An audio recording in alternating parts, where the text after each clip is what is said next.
José Rafael Espeso es licenciado en Psicología y maestro en Terapia Familiar Sistémica. Tiene certificación en entrenamiento PROACT, entrenamiento PECS y lengua de signos americana. Fungió como director general y representante legal del Centro de Atención Diagnóstico TEA en Guadalajara.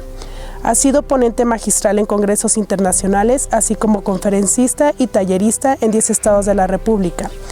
Fue coordinador y facilitador del diplomado Trastornos del Espectro Autista en la Universidad ITESO.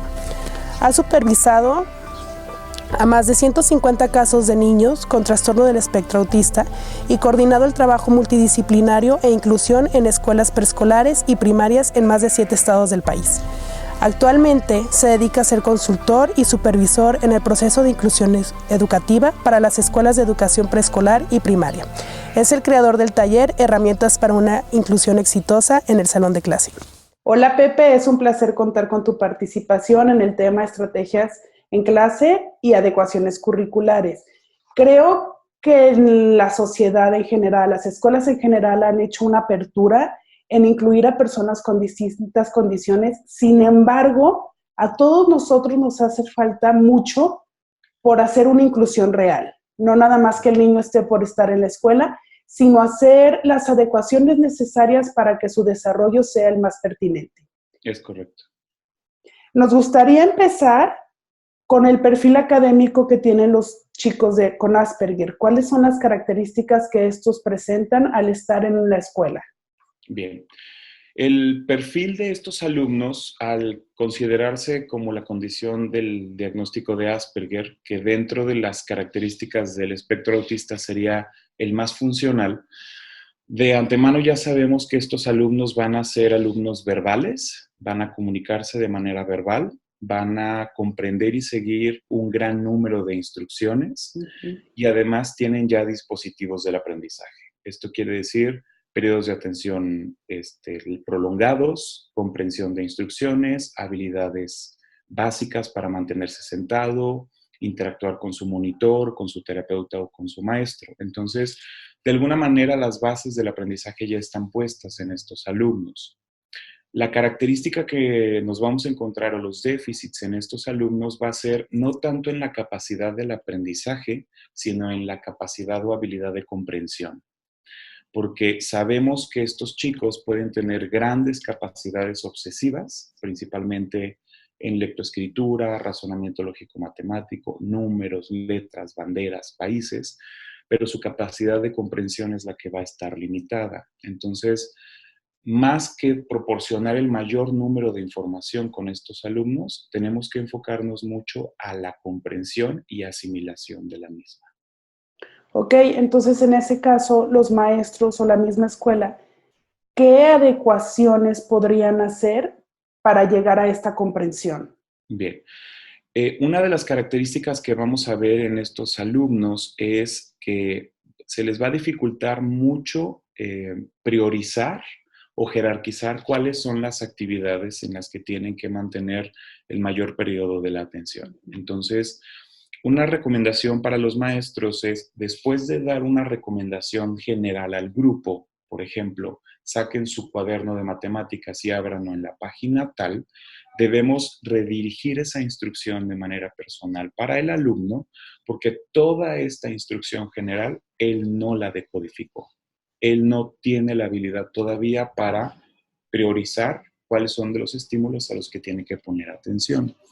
Esta es una capacidad que le llamamos funciones ejecutivas, como donde escuchamos mucha información y vamos filtrando o priorizando a qué le prestamos atención. Entonces, una recomendación para el maestro es, inmediatamente después de dar la recomendación general, debe de repetirla de manera personalizada al alumno y mantenerse ahí el tiempo que sea posible hasta que la actividad o la ejecución se realice. Ok, igual aquí en esto me surgió una pregunta. Nos hemos encontrado con escuelas donde, sobre todo en secundaria, que ya hay más maestros a cargo, donde muchos maestros llegan a ser muy duros con los chicos con Asperger y al momento de exigir, no tienen como este criterio para saber qué sí captó el joven o qué no lo captó, y aún así la exigencia es la misma. Entonces nos encontramos con alumnos que todo el tiempo tienen reportes o de conducta o de faltas de material o demás. ¿Qué podríamos hacer en estos casos? Para estas necesidades necesitamos instrucciones escritas. Al alumno se le puede diseñar una plantilla indicada o con pictogramas, en el caso de que todavía no tenga la habilidad de lectura, donde se van a establecer los criterios básicos del aprendizaje o las reglas y normas básicas que se requieren para cada uno de los maestros. Entonces, él puede tener esta plantilla pegada en su escritorio o la habilidad de estar sacando y poniendo en todo momento las instrucciones, donde se especifique mirar al frente, poner atención, sacar tus útiles, preguntar al maestro, y de esta manera el alumno puede llevar un control y un registro de las actividades o habilidades que se requieren en el salón de clase. Y esta puede ser una herramienta para que los maestros también redirijan, es decir, revisa tus instrucciones o revisa cuáles son las características de esta clase. Pero lo que preguntas es muy cierto. Muchos maestros, porque consideran que ya estamos en nivel secundaria, asumen que el alumno tiene todas las capacidades y características. Y es precisamente lo que tenemos que cambiar en este enfoque de nuevas escuelas inclusivas, ¿no? Una neurodiversidad donde el maestro tiene que ser flexible a los procesos y niveles de aprendizaje de cada alumno, no nada más de los chicos con Asperger. Exactamente. Creo que por ahí va la cosa, pues creo que como docentes hace falta mucho el ver a la persona como individuo, ¿no? Así. Con sus propias características y con sus propios déficits, y a partir de ahí saber de qué manera trabajar con ellos o qué tanto exigir o qué tanto no. Así es. Ahora, esto es algo importante el que mencionas, el quién le da al maestro esa información. Porque también es muy correcto que muchos maestros están muy abiertos y flexibles pero no saben cómo. Entonces, una responsabilidad del sistema educativo es dar esa información en el que se le dé prácticamente la radiografía del alumno, en el que se especifica cuáles son sus capacidades, cuál es su nivel de desarrollo en las áreas de lectoescritura y razonamiento, o cuáles son las características y dificultades que tienen en el aprendizaje. El problema es que en muy pocas ocasiones se transfiere esa información de grado a grado, y es algo que tenemos que generalizar en nuestra cultura de inclusión. Exacto. Igual la comprensión de distintas condiciones, creo yo, porque ahí todavía nos vemos con muy poca información, y la información que se tiene está llena de mitos. Entonces creo que también las escuelas deberían de tener esta responsabilidad de informarse de manera certera de las condiciones, ¿no? Así es, y estar capacitándose, porque pues definitivamente muchas de las cosas que hay en Internet ya están muy pintadas o muy manejadas. Exacto. Ok, como padres, ¿cuáles son los servicios que deberían de buscar en una escuela? Bien, la principal pregunta que nos hacen es ¿escuela regular o escuela de educación especial? Siempre, en todo momento, vamos a buscar la inclusión en escuelas regulares. ¿Por qué? Porque aún desde el nivel de preescolar tenemos que promover la independencia y las habilidades de socialización en el alumno, tenga o no tenga características de ser un niño verbal. Entonces, siempre vamos a buscar la inclusión a sistemas regular, a menos que el nivel del diagnóstico sea muy severo. Pero en el caso de niños con Asperger o de alto funcionamiento, no se considera. ¿Sale? Ahora, escuelas públicas y privadas. Esto de alguna manera es sí la pregunta, porque el programa de inclusión de las escuelas públicas es muy bueno, porque de alguna manera tienen un supervisor de zona y un terapeuta que va a las escuelas, pero sabemos que no se dan abasto. Y además no tienen las herramientas completas para poder trabajar y promover con la inclusión. Y las escuelas regulares pueden llegar a tener toda la disposición, pero no tienen las herramientas. Tienen hasta un departamento psicopedagógico, tienen una terapeuta que puede dar seguimiento al caso, pero no saben de qué manera estimular y trabajar con estos chicos de manera personalizada. Entonces, creo que deberíamos de buscar una escuela que sea flexible y que esté abierta a la capacitación, la formación e incluso la admisión de personal capacitado y especializado para que asesore y forme al terapeuta del personal psicopedagógico. Y, por ejemplo, los papás, ¿de qué manera pueden darse cuenta si tal escuela está capacitada, si es flexible? ¿Cómo podrían identificarlo? Bien. Hay varias preguntas básicas que yo les recomiendo hacer a los papás en el momento de solicitar o si están capacitados para el proceso de inclusión. Uno, ya han tenido experiencia para trabajar con alumnos con cualquier otra condición, sea síndrome de Down, inmadurez del desarrollo, déficit de atención con altos niveles de impulsividad o trastornos negativistas desafiantes. Dos, que sean flexibles, no la dirección y el departamento, sino los maestros a la adecuación curricular. Es decir, que probablemente van a tener un chico de 4º grado de primaria, pero con una currícula de primero. Entonces, que comprendan y entiendan que porque esté en ese grado no significa que tenga las capacidades del aprendizaje y tener que hacer y diseñar todo el programa de acuerdo al grado de comprensión y habilidades de aprendizaje que tiene.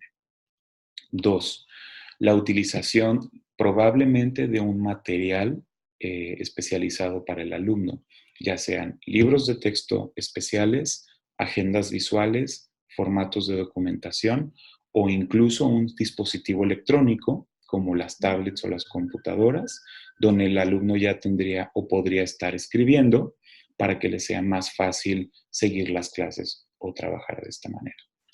Dentro de los estatutos de nuevas escuelas inclusivas, las escuelas ya deben de ser flexibles en la currícula, en las capacidades del alumno en el aula y tienen que saber hacer los ajustes razonables para cada uno de los alumnos. Ok. Cuando hablamos de adecuaciones curriculares, creo que muchas escuelas les brinca esto y entonces es como entran medio en conflicto de ¿y qué? Entonces a él no le hago examen, no les hago tareas. Como que nos gustaría especificar un poco, cuando hablamos de adecuaciones, ¿a qué adecuaciones nos estamos refiriendo? Ok, bien. Cuando hablamos de adecuaciones, las vamos a dividir en 3 áreas. Una de ellas va a ser a nivel de infraestructura, es decir, qué modificaciones en el salón de clase tengo que hacer. Si voy a tener que poner un escritorio especial, una silla especial o un librero adaptado donde va a estar el material de trabajo de mi alumno en todo momento. Esa sería una adecuación o un ajuste razonable de infraestructura. Un ajuste razonable de materiales sería un ajuste donde se considera el trabajar con diferentes tipos de cuadernos, diferentes libros de texto, diferentes tipos de lápiz o pluma, diferentes tijeras o incluso una diferente adaptación al proceso de la escritura. Eso sería en cuestión de ajustes de materiales. Otro ajuste sería en cuestión de la jornada, en el sentido que la escuela esté dispuesta a hacer modificaciones al horario del alumno, porque entendemos que hay muchos espacios del día de clase que no son productivos o mi alumno no tiene la habilidad para estar presente. Tal es el caso probablemente del inglés, de actividades artísticas o de computación y tecnológicas. Entonces, un ajuste a la jornada sería el permitir que el alumno no se integre o no trabaje en esa jornada o en esa actividad, pero se trabaje de una manera personalizada con su terapeuta o con un especialista para que refuerce todas las habilidades y objetivos académicos que se requieren. Y otra adecuación sería en cuestión de personalización del trabajo, otro ajuste, donde ya hablamos de las adecuaciones académicas, donde ya no pensamos en el alumno de cuarto que tiene que aprender los objetivos de cuarto, sino los objetivos de su nivel de aprendizaje y desarrollo. Ok, perfecto. Hablando del aula, ¿qué características debería de tener un aula? ¿O esto va de acuerdo al perfil de cada uno de los niños? Definitivamente depende de cada uno de los perfiles del alumno, pero se busca que sea un aula con poca estimulación visual, que el alumno, si no tiene un monitor o un terapeuta de inclusión, pueda estar lo más cercano posible al maestro, al escritorio del maestro, para que el maestro funcione como un terapeuta personalizado y puede estar repitiendo las indicaciones para. Si el alumno tiene o necesita desarrollar la habilidad de comunicación para salirse del salón porque requiere tranquilizarse o requiere desconectarse, por así decirlo, entonces lo pensaríamos acomodar en la parte trasera del salón o más cercano a la puerta para que no distraiga o altere la dinámica del salón de clase. Pero estos ajustes al salón deberían de ser principalmente pensando en las necesidades y características de cada alumno. Ok. Otra pregunta.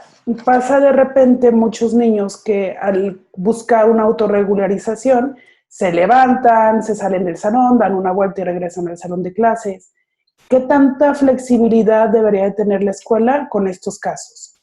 Definitivamente es parte de los ajustes a la jornada y el tiempo que tiene que considerar la escuela. Obviamente hay que comprender muy bien el límite o la línea entre ajuste y límite y estructura dentro del salón de clase, porque esa es una característica que también buscamos en los salones inclusivos. Entonces, donde se establezca una estrategia de probablemente tienes permitido salirte 4 veces durante el día. Cada vez que te salgas, tú me vas a entregar una ficha o me vas a entregar un pictograma. Entonces, hacemos también ahí responsable al alumno y es capaz de regular y medir si el nivel de frustración o de ansiedad que tiene es necesario o suficiente para que se salga del salón y pueda él también regular sus fichas. Entonces, una vez que intercambie sus 4 o 5 fichas, sabe que ya no está permitido salirse del salón.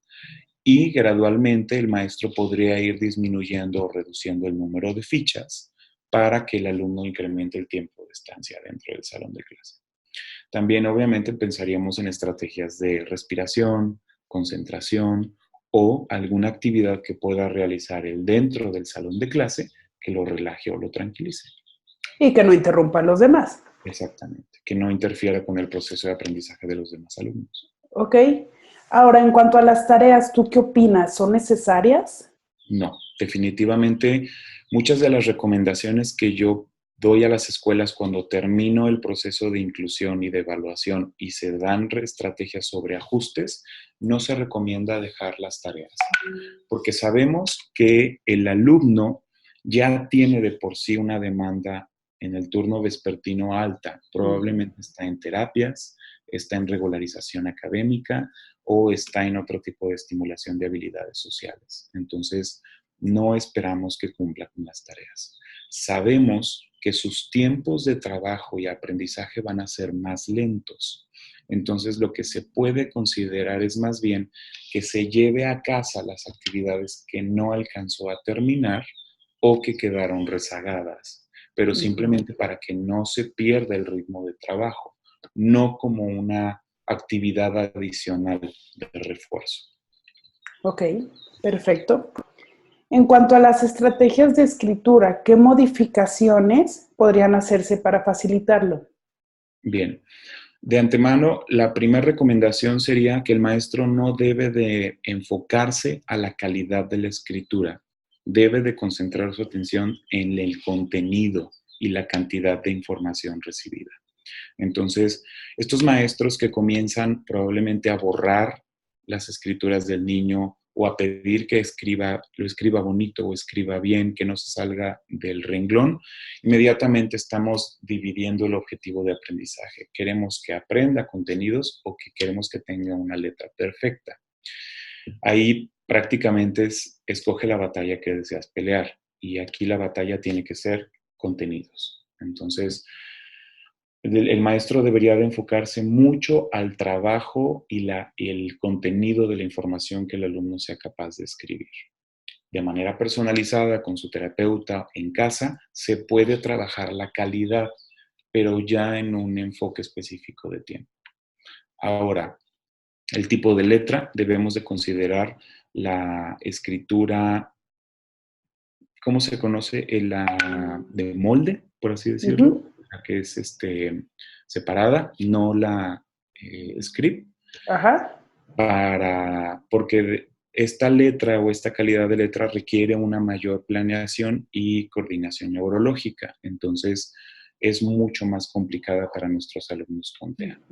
Esperamos incluso que puedan escribir con esta letra de molde y en mayúsculas, que visualmente son mucho más fáciles de discriminar para el alumno también.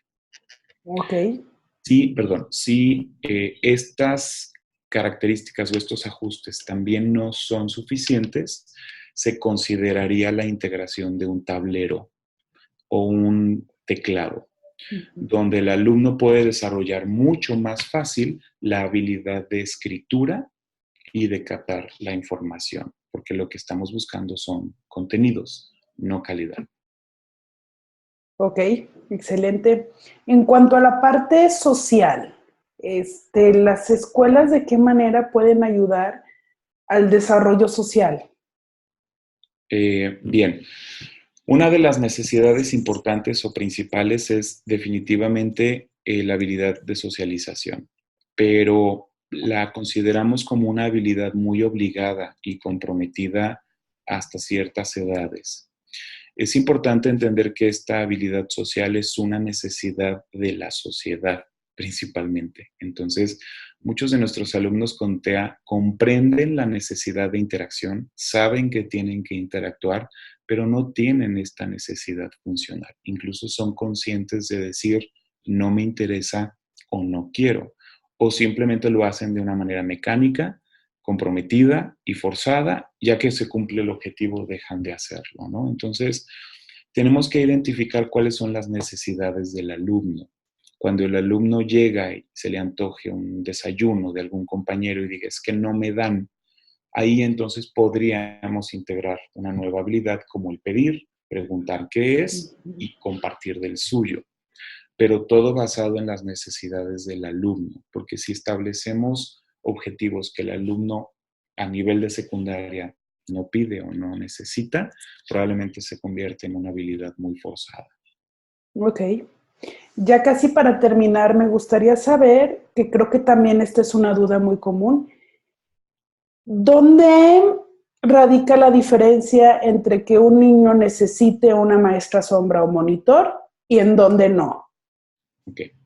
Bien, dentro de los criterios de inclusión que existen en Estados Unidos, en México todavía no están bien definidos porque la función del monitor o terapeuta de inclusión todavía no está bien delimitado.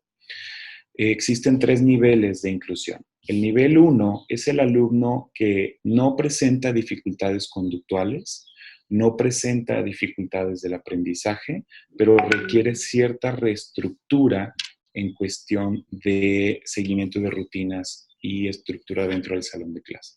Este alumno no requiere monitor.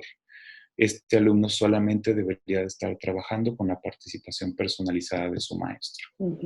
En el nivel 2 de inclusión consideraríamos al alumno que tiene problemas de conducta, pero no ponen en riesgo la seguridad de sus compañeros ni la de él y requiere algún proceso personalizado de aprendizaje. Es decir, necesita que se refuercen más funciones o capacidades del aprendizaje.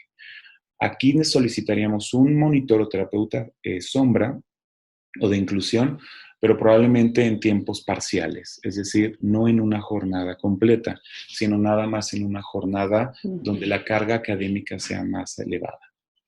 Y en un tercer nivel de inclusión, consideramos al alumno con muchos problemas conductuales y con una gran necesidad de aprendizaje personalizado.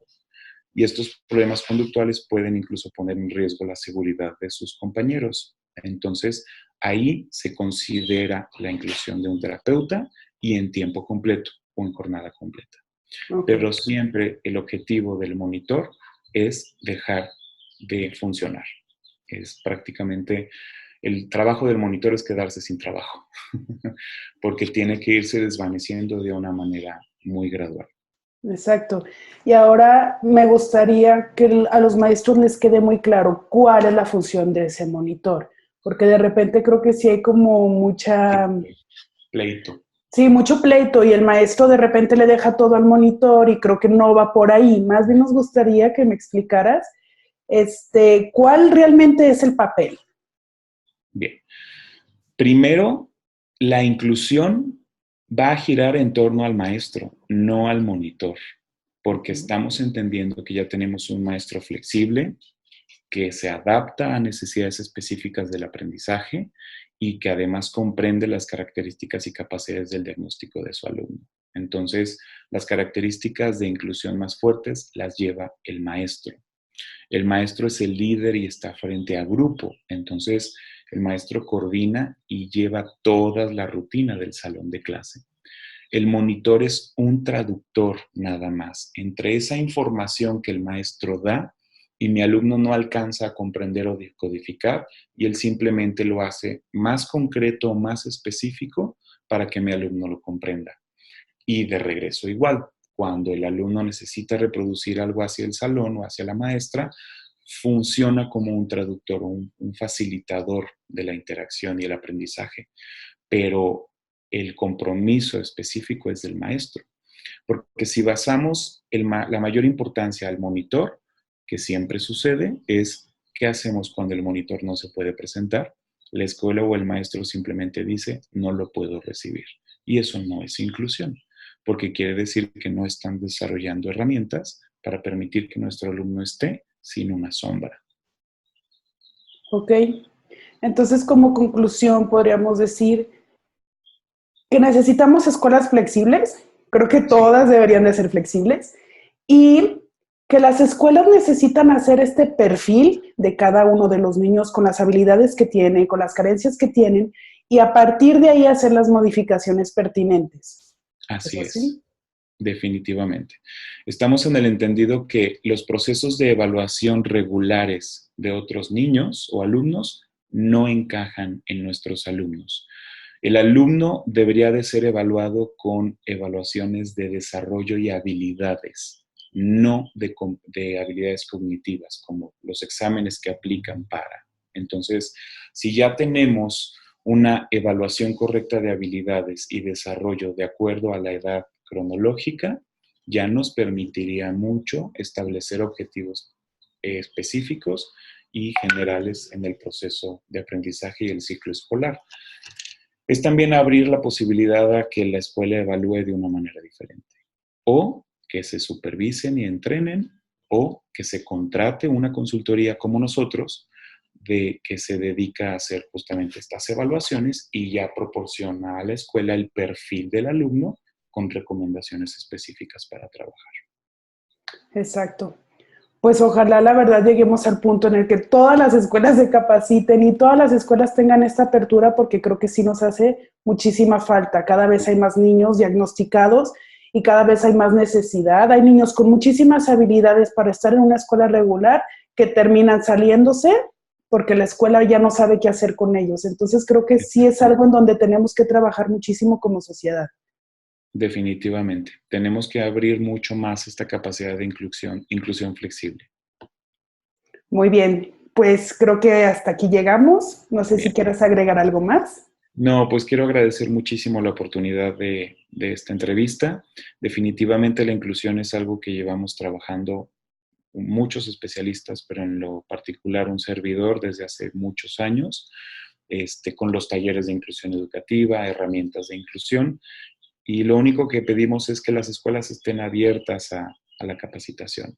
Algo muy común que está sucediendo ahorita es que estas escuelas están abiertas, pero siempre y cuando tenga puntaje REVOE o tenga un puntaje con valor curricular. Y con todo el respeto y admiración, quiero decir, no estamos buscando puntajes, estamos buscando aprendizaje y habilidades. Entonces, los invito a aprender y saber más, no a cotizar más. Bueno, Pepe, pues muchísimas gracias. Tu conferencia es de muchísima utilidad para muchas personas, incluyéndonos a los terapeutas que de repente sí nos vemos conflictuados en esta forma. Entonces no nos queda más que agradecerte tu participación. Muchas gracias. Un placer. Nos seguimos viendo. Muy